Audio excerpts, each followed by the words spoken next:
Welcome to the Mason Duchatschek Show. This episode is brought to you by Workforce Alchemy, helping leaders improve hiring, engagement, and retention while uncovering people-related profit leaks hidden in everyday operations. Today's guest is someone I invited very intentionally because his work speaks directly to a challenge many leaders feel but rarely name. Dr. Kevin Foreman is the founding pastor and bishop of Harvest Church and a best-selling author whose books explore why capable people and organizations repeat the same patterns, even when effort and intention are high. In his book, Sins of the Fathers, he unpacks how unseen patterns shape decisions and outcomes. In Evolutionaries, he challenges leaders to face the truth that growth requires becoming someone new. And in Making Money Moves, he connects discipline and accountability to real world results. I brought Dr. Foreman on because business owners, CEOs, and executives face these same issues inside their companies every day. Not from a lack of strategy, but from patterns that go unexamined. If you've ever wondered why smart leaders repeat mistakes or why growth stalls, this conversation will challenge how you think about leadership. Dr. Foreman, welcome to the show.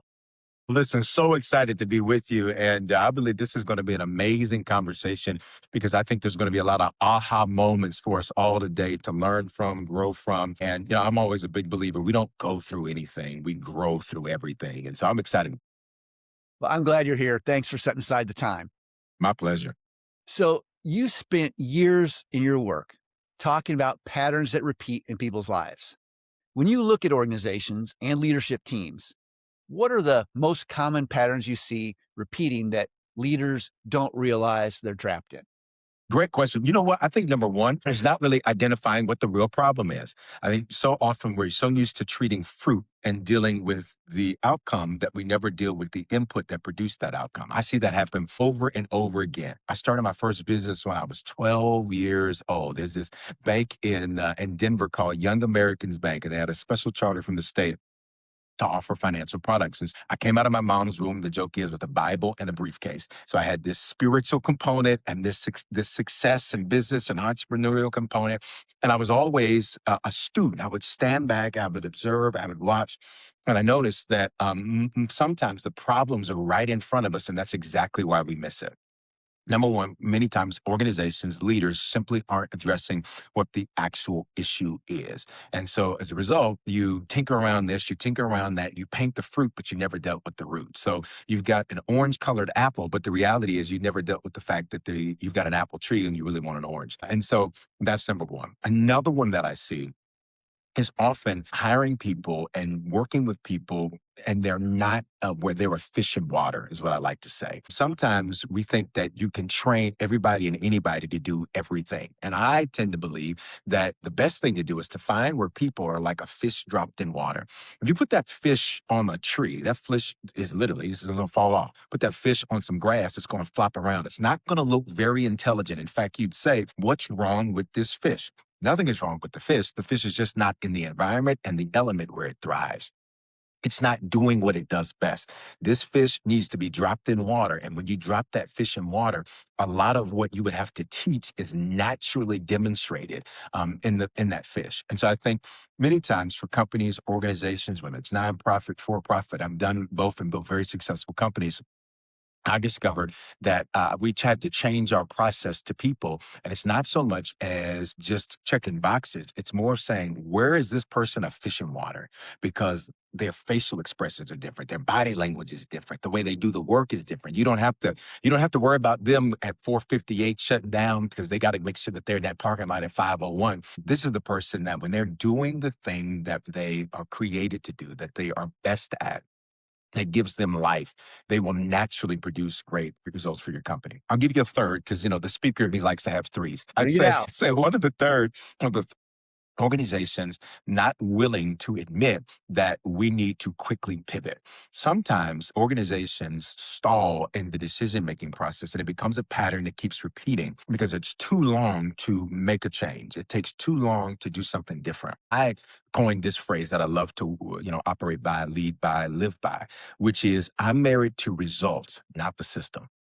So if we have to quickly change the system, quickly change the process, quickly change, let's be married to getting our desired result instead of being married to, well, we've invested so much time in this system, we've invested so much time in this and this, protocol or this procedure. Instead, if we see this is not giving us what we want, let's pivot quickly, because if the faster we can pivot, the faster we can be more productive, the faster we can be more profitable, the faster that we can get the right people doing the right things. Everything moves quickly when you move quickly. Many times companies, sometimes previous successes can become an enemy to current success and future success, because now it's like you're living to protect the past instead of create the future.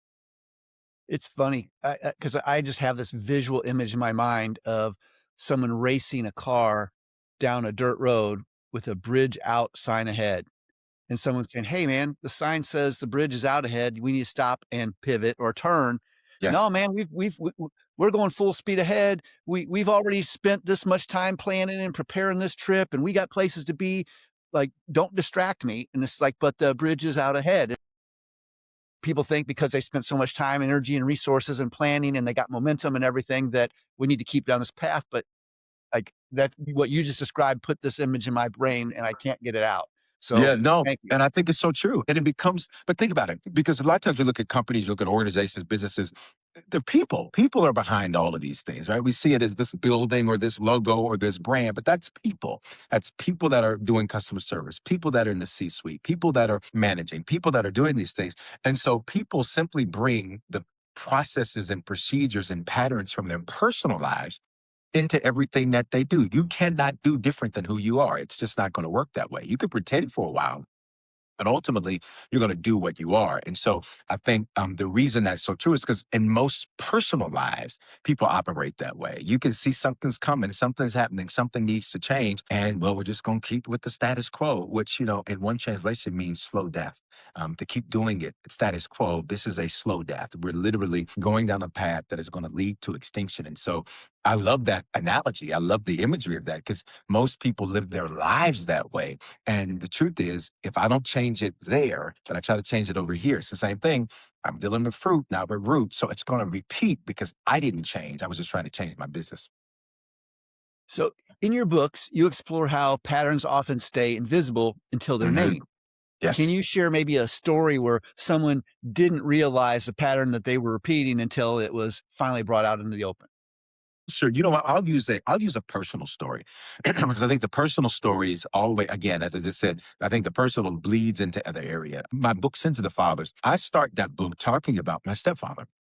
My stepfather he was a womanizer. He was an abuser verbally and physically to my mom. So people hear that and think, whoa, I thought we were talking about business and workforce and all that. We're talking about other stuff. But again, personal bleeds into every other life. You cannot do in one area of life different than who you really are.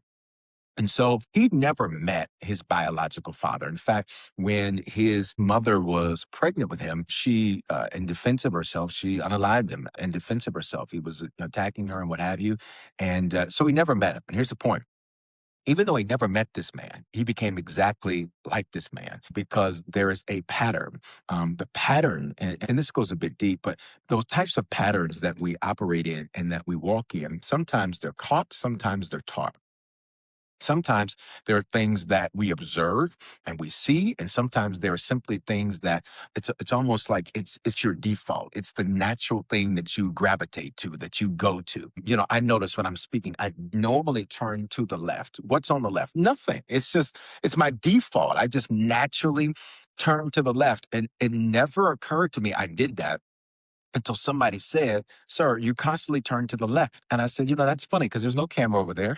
There's nobody sitting over there. It's just the default. I think the same is true in the story I gave about my stepfather, my late stepfather, is that until it was called out to say, you are behaving exactly like this person you've never met, he continued to do it.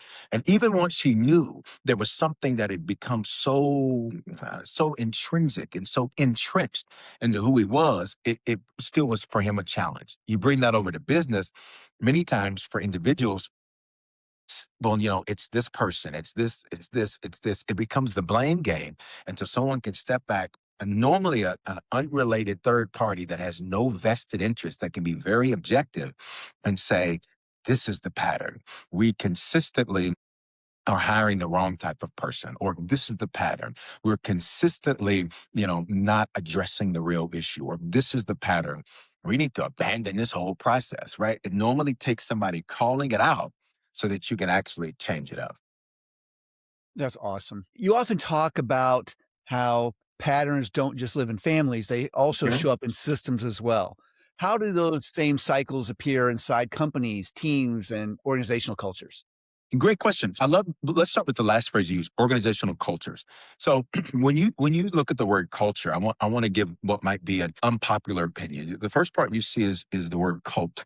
You are right now. Of course, most people when they hear the word cult, they initially think of something negative. But really, what culture is, it's a set of beliefs that everybody is buying into, either consciously or unconsciously. So that's what culture is. And so it becomes really, in many ways, its own cult, not in a negative sense, not in a nefarious way, but it becomes a cult. Everybody believes into this. Everybody buys into this. So, for example, in all of my companies, both from a church side and for profit side, excellence is one of the things that's important to us. The way people do things matters to our culture. And so when you talk about these patterns, we have this thing where we say that's not excellent, where we intentionally will identify things that we're doing, systems that are in place, where we say that's not excellence because it violates our culture. This is not the cult you are. This is not the cult we are. This is not our culture. This is not what we do. This is not how we operate.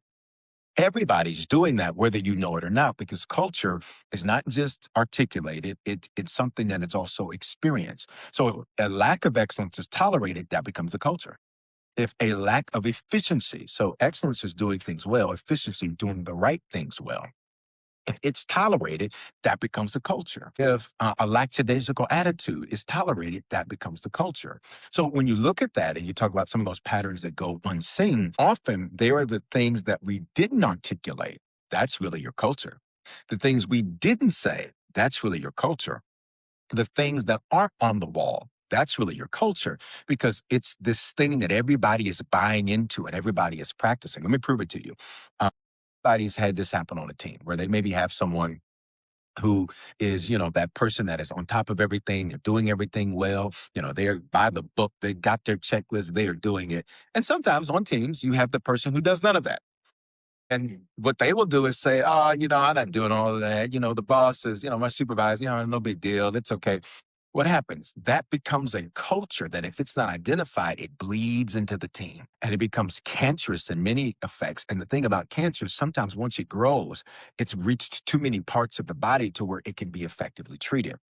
And so I think this happens in organizations, cultures, businesses, where there's certain things that are not addressed because you think, well, we said this, yeah, but you didn't address this, which is unsaid, which is unspoken, which has been unnamed. And often that's where the challenges really run into.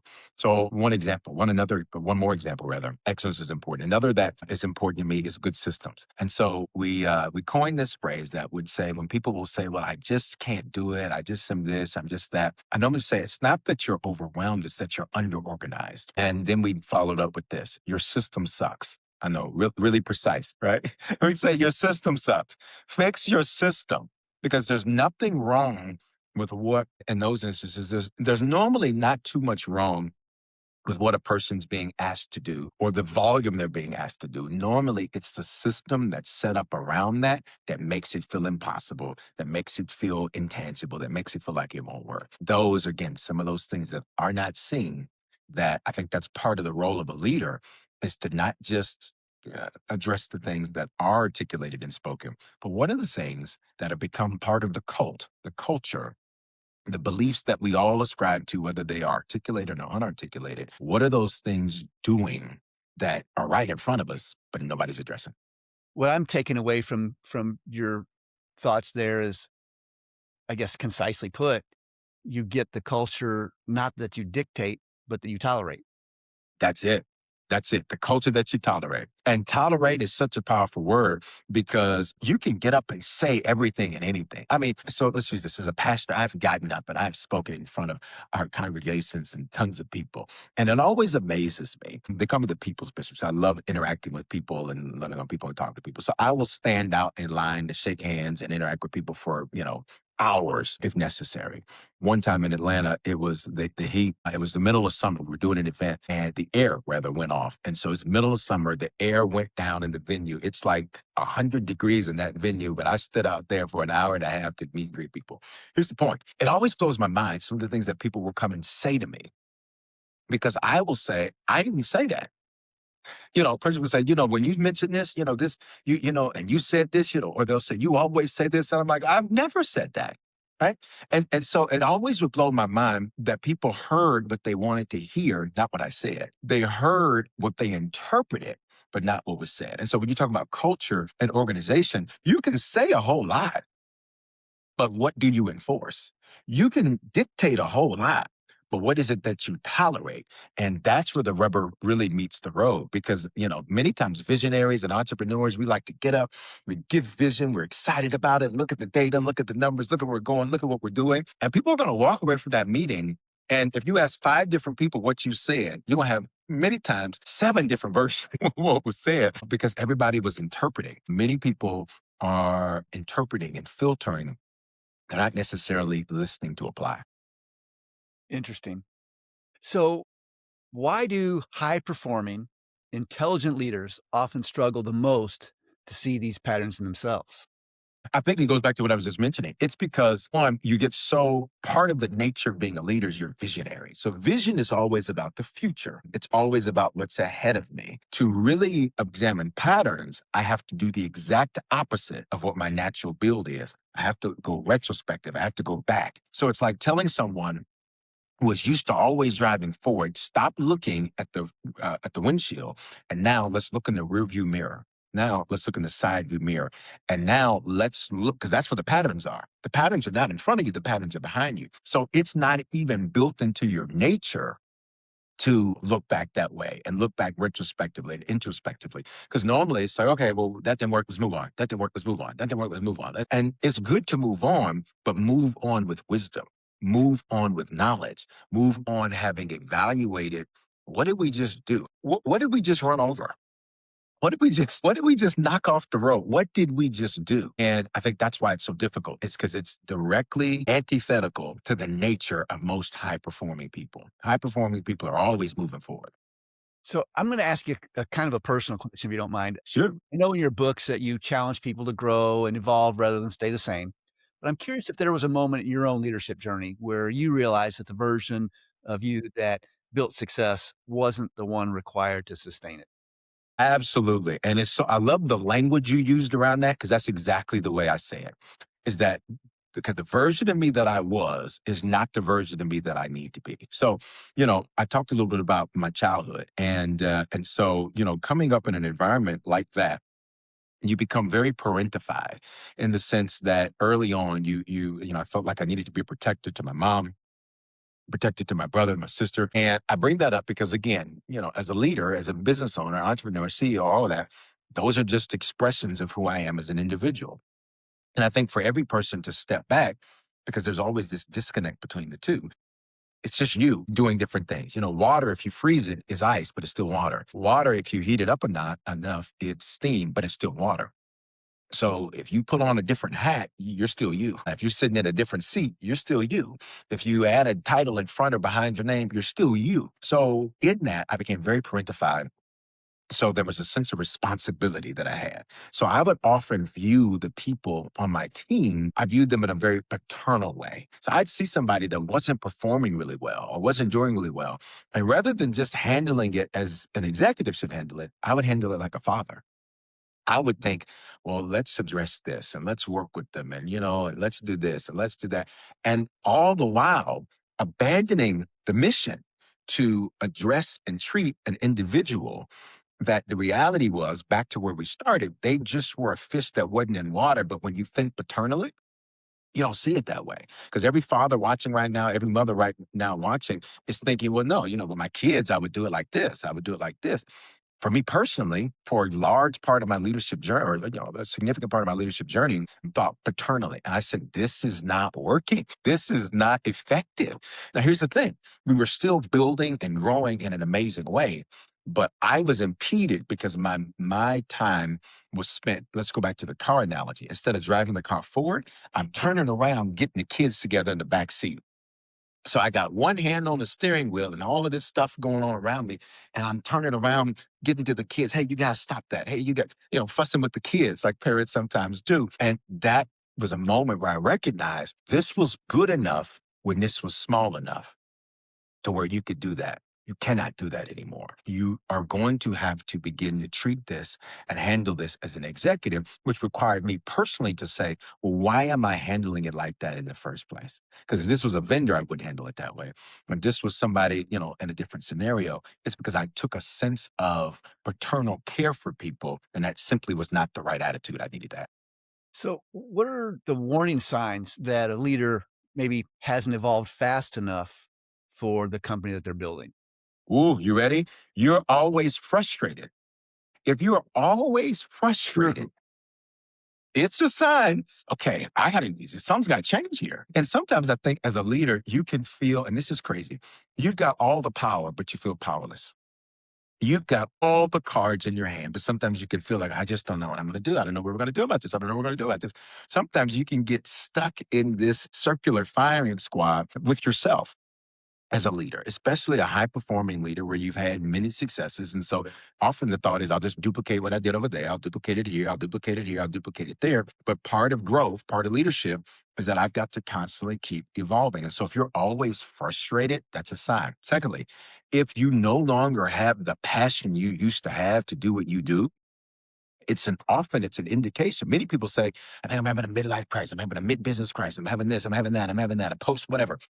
And sometimes what it really is that you need to evolve. You're like the butterfly in the cocoon, and the struggle you feel is the struggle to, I got to break out of this previous cocoon. And this cocoon represents the previous version of me. I'm not enjoying what it is that I used to love to do.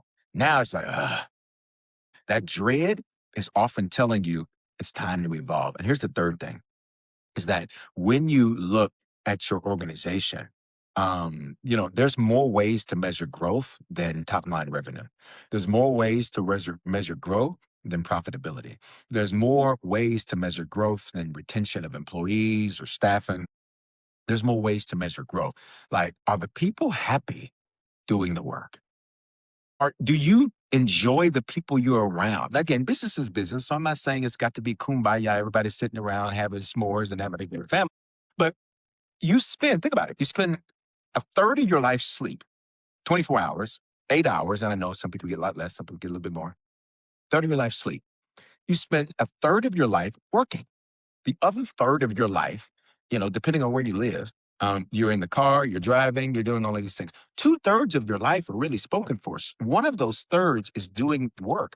Do you really want to be doing work in an environment that you feel like you need an escape from? That's often a sign it's time to move on. I'm absorbing that, and you're so right. And I like the very first thing that you said when you said there are more. Your exact quote was, "Oh, here I'm gonna see if I got it right." You're like, "Oh, that's not what I said." But the part about there's more ways to measure success than profitability, Yes. and Yes. there's other metrics. I'm shocked by how many companies, and I understand the trend, but how reliant some companies are on metrics, whether it's profitability or whether it's customer satisfaction or whether it's time your customers spend on hold, how organizations look at the metrics and they seem to assume that they're doing great Mhm. when if you ask the people on the front lines who are dreading work and aren't Mhm. enjoying it and feel that they're being treated like a machine and not part of a living organization, which is that Mhm. cult you are, as you said, then these folks making these decisions don't get it. I mean, I can literally think of times where I have been on the phone, and I know when this happened, perhaps you can relate, but I've been on the phone with a provider, a vendor, Mhm. Mhm. and it's a complex problem.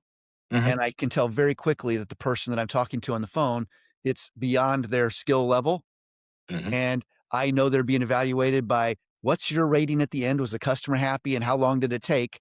And when they realize at a certain point in time, this is gonna take a lot, they've just hung up Mhm. Mhm. because they Mhm. know good and well, "Well, gee, I'm gonna this is going to affect my metrics. It's going to look like I did a bad job. My boss is going to be mad. They're going to get a bad evaluation. I'm going to get a bad evaluation, and it wasn't my fault. This is a Right. company structural issue. And meanwhile, that negative experience as a customer doesn't show up at all. Right. And the metrics say, oh, we're doing great. Look, we don't have any complaints. Look how fast our customer service people are taking care of these. When they're not, I get dumped into a queue and there's no accountability there at all. And they know that, which is why they do it. And the people at top are oblivious to it. Right. I understand what you're saying. I loved what you said about the profitability and the metrics. It just, I know it's a little bit off, a pivot off of what you were talking about, but that Yeah. pulled it out in me.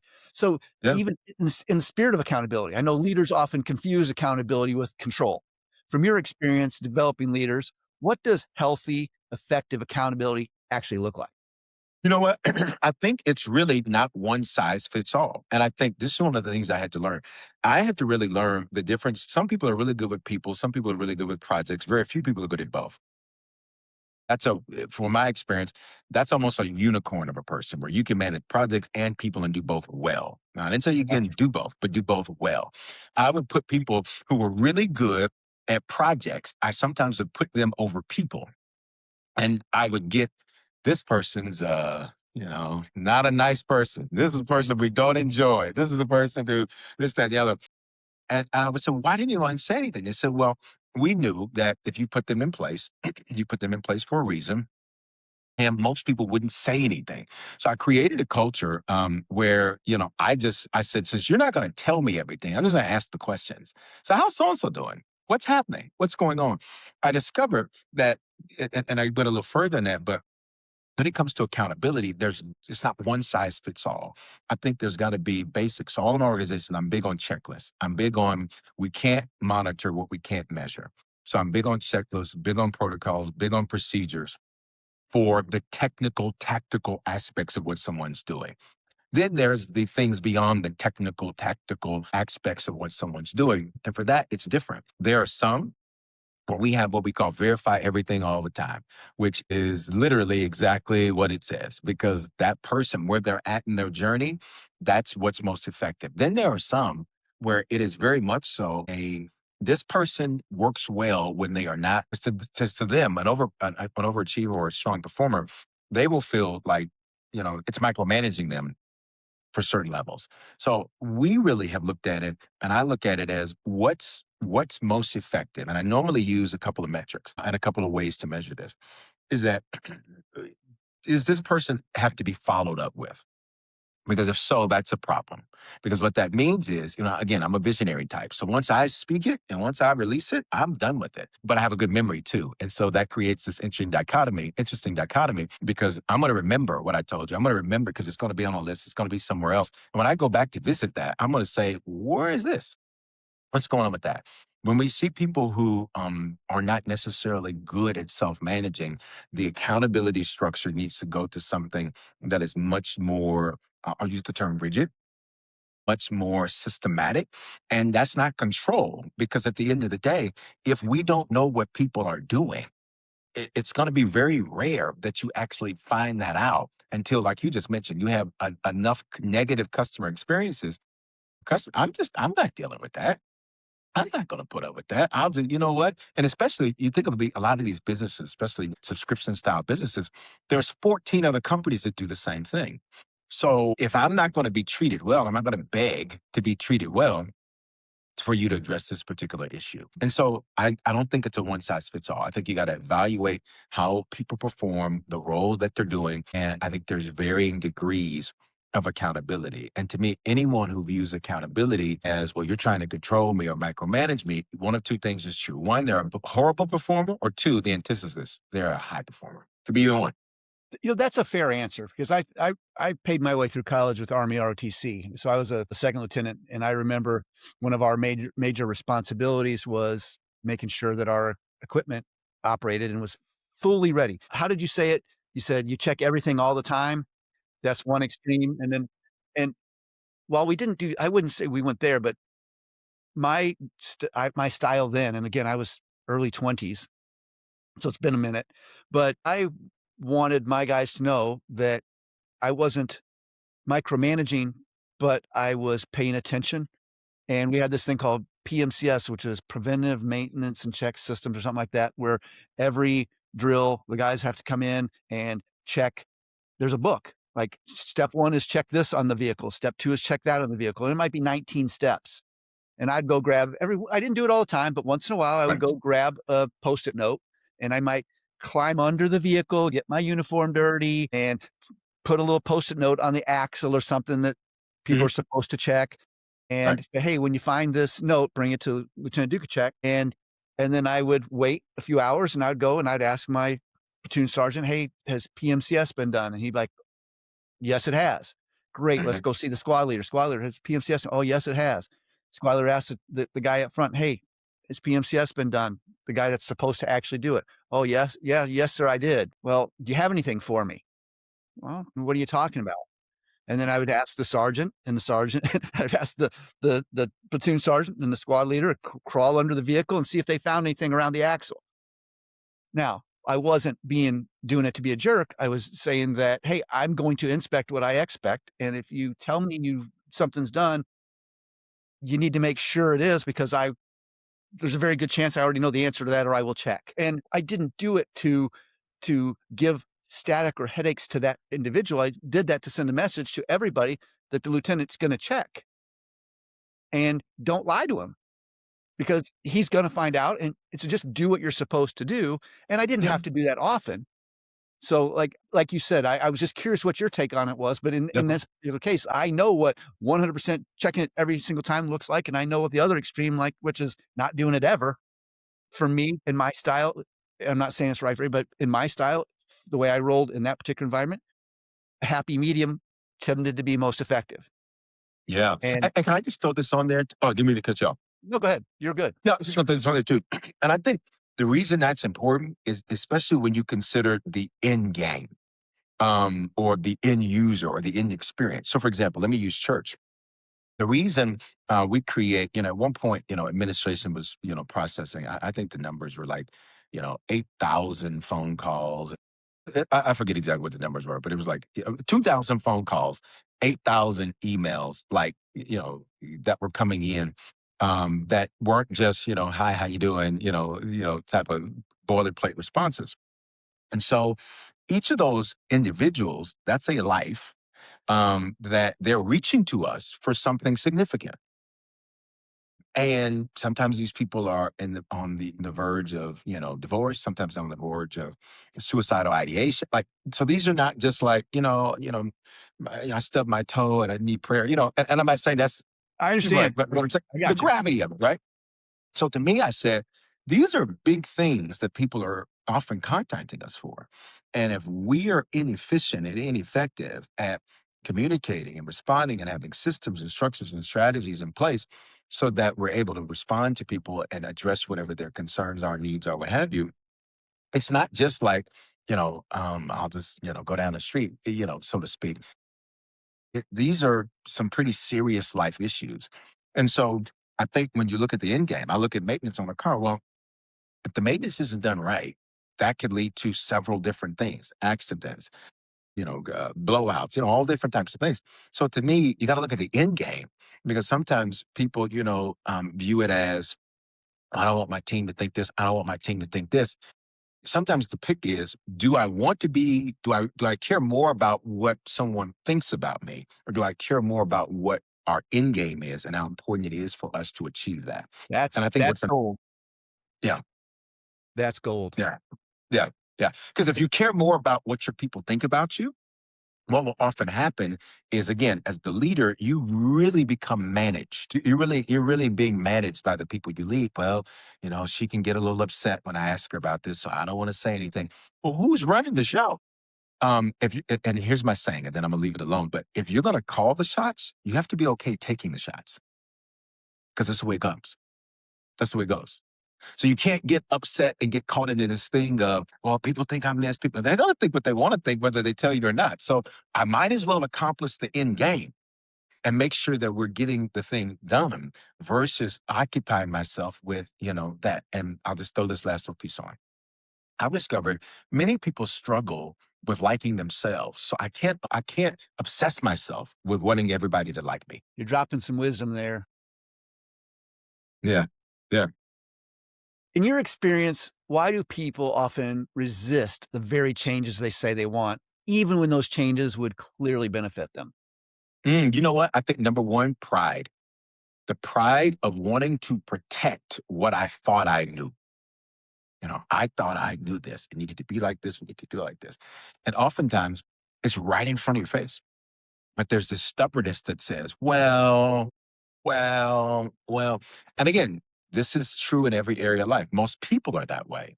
This is why people run away from therapy, run away from counseling, run away from any type of scenario where value can be added to their life. And why do many people run from that? Not all, but many people run from that. It's because it's going to make you actually address what's right in front of you. And it's going to make you admit that maybe I was wrong about this. Maybe I was wrong about that. Maybe I have to change this. So the question comes, okay, how do I fix that? It's this framework. Live your life as a student, not an expert. Because an expert, when something doesn't go the way they think it's supposed to go, or their expert, air quotes, opinion says it should go, they will fight to protect what it is that they have put in this glass case. I'm an expert. I know what's supposed to happen. I know what needs to go on. When you live as a student, what do students do? Students take tests and miss questions all the time. Students get things wrong all the time. The goal isn't that I'm the expert. I'm a student. And since I'm living as a student, I can easily make the changes. I can easily accept new information that challenges what I thought I knew, that challenges what I thought I believed, because I wasn't trying to be the expert. I just wanted to be the student. And when you shift your life that way, it makes it very easy for you to step back and say, okay, all right, let's change that. All right, we need to change this. All right, we need to do this different. And that took some time because, especially if you've had success at any area of life, there's this internal structure that can develop. Like, I know what it takes to be successful. You knew what it took to be successful. But what if what it takes to be successful now requires some change? I was in a discussion with one of my childhood friends recently, and I hope that I can give his comments justice. But what was being discussed was the reticular activating system. Obviously, Yes. it determines what we pay attention to. It basically is, and he described it, which I thought was very simple terms. He said it's like the bodyguard that stands outside of your brain and decides what ideas it's going to let in and which ones it's going to Mhm. repel. And I look at the things going on in our culture in general and how people have used the reticular activating system to see what they want to see and hear what they want to hear, to do what? To confirm what their beliefs already are. Yes. And the wisdom of my friend was, he said, I don't allow that. He said, Mhm. I maintain a spirit of curiosity. I value curiosity more than confirmation. Mhm. And that's kind of what I hear coming from you, stated more eloquently, but that was a conversation I was in recently, and it really made me think about the bodyguard outside my brain, Yes. keeping the bad ideas out, and how people see what they wanna see and hear what they wanna hear, and it's all about confirming why they're right, and when they do that, they are not open to the other things that can help them and that they need to be exposed to, and remedy for that, as my friend so eloquently pointed out, was it's it's prioritizing curiosity over confirmation, and I just that was Absolutely. wisdom that I was very glad so, I guess maybe God's trying to get an idea through my head. If he hit me with it and then you're hitting me with it, maybe Yeah. maybe God thinks I'm a hard head and haven't been listening. He's trying to He's get knocking it at through the my big door. skull. But Yeah, yeah. And if I could just add this real fast, because I please. love that. I was just talking about that yesterday myself. And I think part of that is it's called confirmation bias. It's where everything you see is there to only confirm what you've already decided you believe. It's either I allow myself the freedom, and this is where it goes back to being a student, to where I'm allowing things to inform me and teach me rather than I'm teaching and informing everything around me. That shift requires a level of humility. But here's what I've discovered I mentor and coach people from every walk of life, every financial status in life, from $0 to hundreds of millions of dollars. And here's what I've discovered. The most successful was the ones that always skew on the higher income earners, skew accomplishing the most things, however you want to view or measure success. They are always very curious. They always ask a lot of questions. They're many times very quiet. and they're listening and they're taking it in and they're okay. And they're the ones with the most money in the room and the most success, however you want to measure that in the room, but they are the ones asking the questions. And when you begin to notice this pattern, you realize that success requires you to stay a student because life is going to change, businesses are going to change, economies are going to change, cultures are going to change, workplaces are going to change. All of this stuff is going to constantly change. So how foolish it would be to say, I am an 8-track and everybody's always going to listen to 8 tracks, There's, right? I hate to say this, but you're dating yourself there and me too. But there's people who don't know what an 8-track tape is. I do know what an That's true. 8-track is. That's true, right? All right. Oh, let's do it like this. I am a, okay, let's go. Remember the brick phones, the brick cell phones? I- I am a Motorola phone, and Motorola phones are always going to be here, right? That's not the case. Who would think that we're going to be talking on devices that are flat and glass screens and no, not even any buttons? Like nobody was thinking about that. And so It was the I think the Jetsons reality. cartoon. The Jetsons were prophets back in the day. Well, now this is true. Between the Jetsons and the Simpsons, we got everything figured out. We know everything coming. So I got a question for you. Yes, If a sir.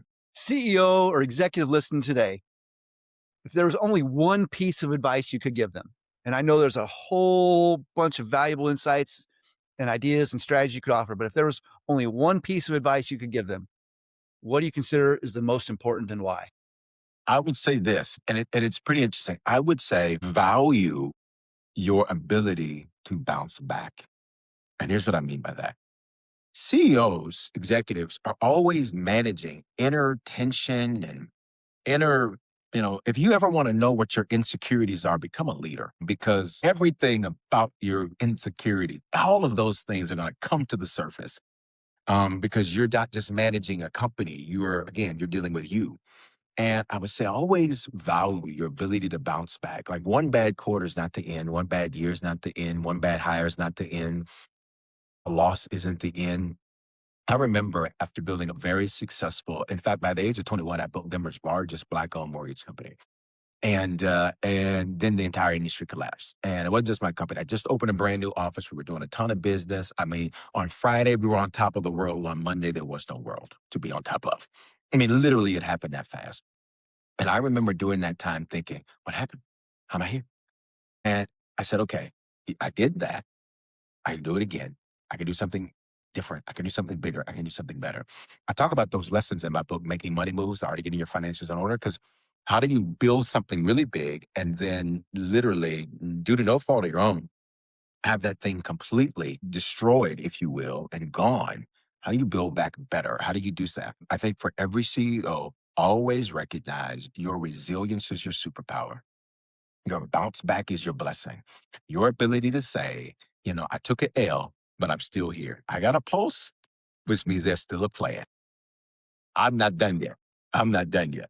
You know what? Thank you for that. I hope people listening, I'm willing to bet there are people shaking their heads and raising their fists right now going, absolutely yes. Thank Yeah. you so much. Yeah. Last question. If people want to know more about you, your work, your books, your foundations and things like that, what's the best way for them to connect with you and learn more or be part of what you're Two doing? ways.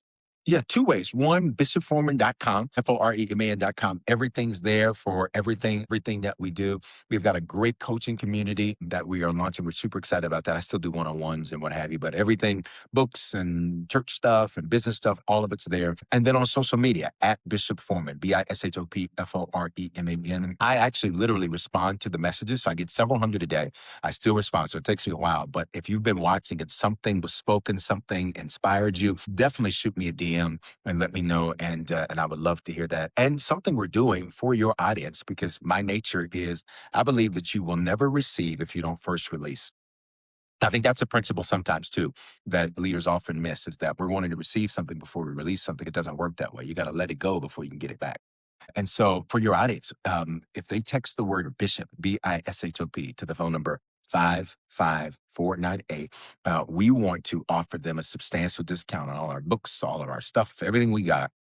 There We you just go. want to offer them something that will help them to take advantage of it. And I will say this: I write all of my books for men because, fellas, let's be honest. And now every man, this is generalization. This isn't true for every man, but most men like just get to the point. Give me the bottom line. Get me where I want to go. So I write my books so that women will enjoy them, but that men will actually read them. So put both worlds together, and they're just some amazing things that I think will add great value to your life. Be very practical, very pragmatic. What can you do with it? But again, if they text the word Bishop, Bishop, to the phone number 55498, they'll get a text. Tell them all about it. But I thank you so much for this conversation It's today. been a I've really pleasure. enjoyed And myself. hopefully, let's get together and do this again sometime soon. Thank you. I'd love to. I'd love to. Thank you.